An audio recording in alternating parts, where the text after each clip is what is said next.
means that it's just going to put us in the Facebook group. So we'll have a little bit of a delay here.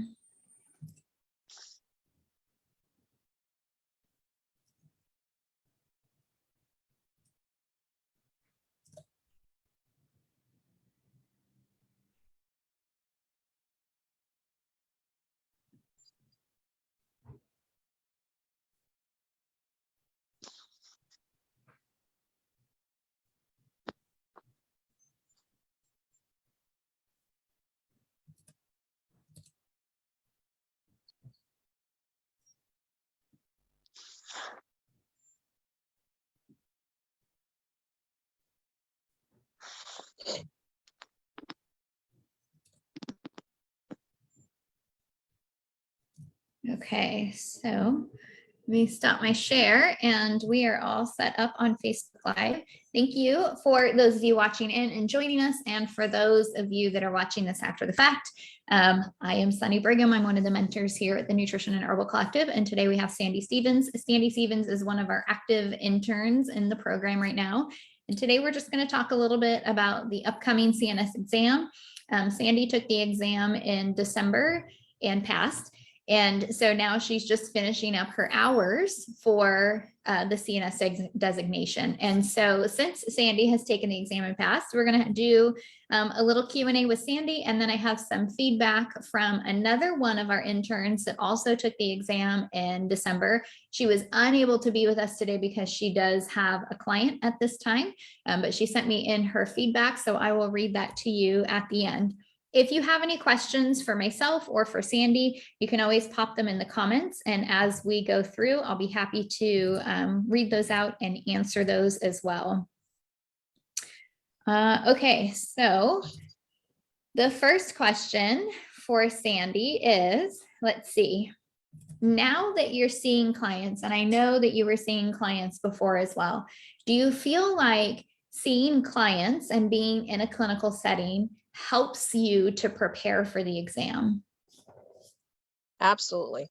I think that, you do a lot of studying and a lot of preparing for the exam, but when you are working with clients directly, you look at the information a little bit differently, maybe a little bit deeper, and you notice how one client presenting a problem might not have the same resolution that another client would have. So it gives you that opportunity to look into it a little bit deeper. And by looking into it a little bit deeper, it helps to give you answers. So when you're taking the test, you just feel a little bit more confident in it. Yeah, I totally agree. I think that for me, I mean, granted, it's been a few years since I took the exam, but I truly feel that helping or working with clients in the interim between when I graduated and when I took the exam was very helpful when it came to trying to kind of troubleshoot some of the questions, just because a lot of the questions aren't super straightforward on the exam, and having that ability to kind of troubleshoot in the moment and kind of pick apart and do a little investigation in the, when you're with clients, helps you in the preparation of the exam. Okay, so what do you feel was one of the most important things that you studied for the CNS exam? I think looking at the different systems. So, looking at where specifically you were metabolizing different vitamins and minerals, how they were being broken down. There are a lot of questions on vitamins and minerals, and just looking at them individually, and then again, where they were broken down, I found incredibly helpful.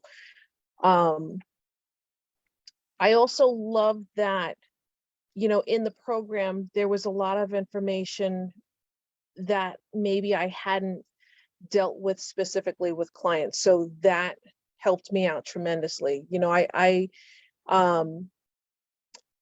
I think most of us have clients within a certain niche. And when you have that opportunity to look at information that's a little bit outside of your niche, that is incredibly helpful for taking the exam, because the exam is not positioned specifically to your niche. It's across the board. Yeah. And when you say the program, are you referencing the mentorship program, the CNS prep course? The mentorship program. So the when I was looking at which mentorship program I wanted to go into, one of the huge draws for this program was the fact that it did help prepare me for the exam. There were other programs out there that were great, but that weren't giving the attention to preparation for the exam. And coming out of school, you've gained a lot of information. You're a little tired, and you're questioning, okay, well, how prepared am I for the exam? And I really feel like having the opportunity to go over the information in our meetings, having the course that actually preps you for it, being in the study groups was so helpful, and that was a big draw to joining our program. Oh, cool. Well, I'm excited that it was beneficial for you. Absolutely. Well, I passed. Yeah, it's Yeah. incredibly beneficial. Okay, so now that you have taken the exam, how would you have studied differently if you would have studied differently? I started studying very early. I think I might have tried to make it so that I didn't have some of the days that I studied were very long, very early in the morning and very into late in the night. And when you have a lot on your plate and you're already tired and you're already stressed out, I don't think that helps as much. So even though I left myself lots of time to do it, I think I would have made a point of making sure that I was studying fewer hours, maybe in the time of day, scheduling it out so that the time of day would be when I was thinking my most clear. Mm-hmm. That's a great tip, because I feel like a lot of people probably do that, where they burn the midnight oil just trying to get through as much material as possible. But if you're not, in tip-top condition, or you're not really thinking super clearly, are you really retaining all of that information? Exactly. Do you have any other tips or pointers for studying, for those that are now studying for the upcoming exam in June, that you could share? I guess we'd ask if there's a topic that you have been studying and you don't feel like you're completely familiar with, or feel like you can understand it enough. Ask questions. This way you know that you can become as crystal clear as possible.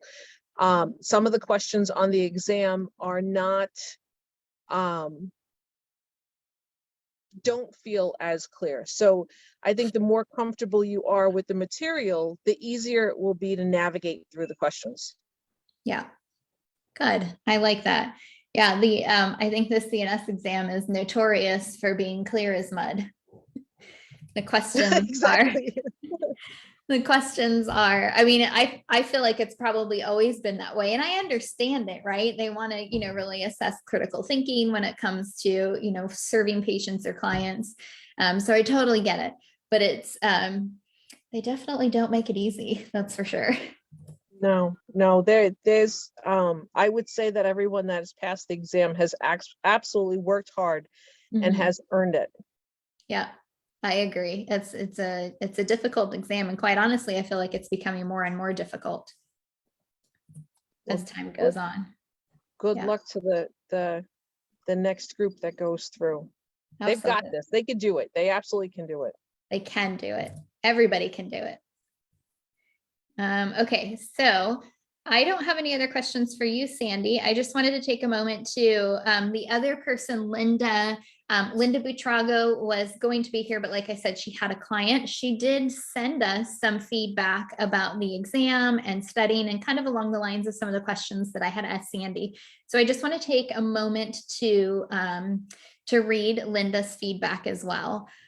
So Linda said, the hardest part about studying for the CNS exam for me was getting resources organized to actually start studying.